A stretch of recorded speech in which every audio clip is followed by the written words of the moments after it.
I'm Respect's head of services. I have oversight of Respect sector support activities, including our training, events, membership, and accreditation, as well as research. And the aim of sector support is to help professionalize the sector and support the sector to have the skills and knowledge needed to work safely and effectively. I started working in the domestic abuse sector by accident, really. I was working in a magistrate's court, running the witness service in a court that became the second specialist domestic violence court in the UK.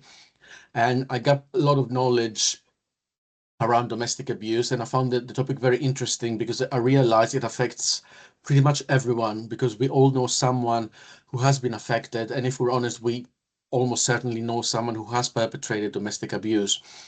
And a couple of years later, I saw this job advert for Respect, looking for a coordinator for a helpline for perpetrators of domestic abuse, and I found that extremely interesting and very challenging.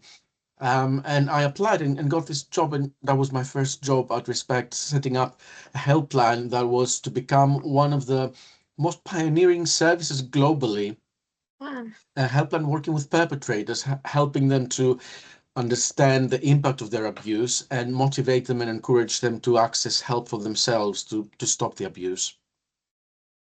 Yes, perpetrators always make excuses. It's one of the ways they use to minimize the impact and significance of abuse, but also to feel better within themselves that it's not that bad, that it's not that impactful when in fact it is.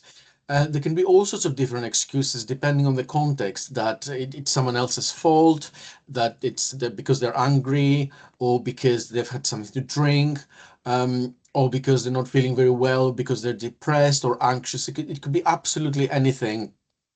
But if you start peeling those layers, you realize that there are vulnerabilities underneath, but more often than not, in a desire to exercise power and control over your partner or ex-partner, that it's time to stand up and rise against it and challenge everyone. And we know any other man, whether they're a friend or relative, who we know or suspect to be abusive, to challenge them, trying to support them without colluding, to help them address their behavior, not giving them unhealthy messages, such as, oh, well, it's because you were upset and you were right to do whatever you did, which is something that we very often hear.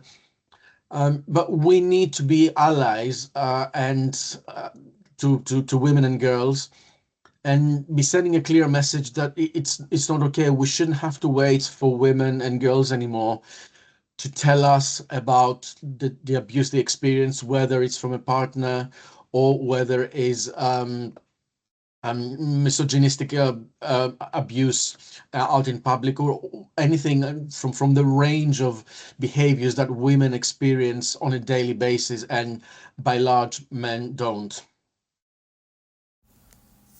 There is no excuse, ever. If you're concerned about your behaviour, you can call the Respect phone line on 0808 802 4040.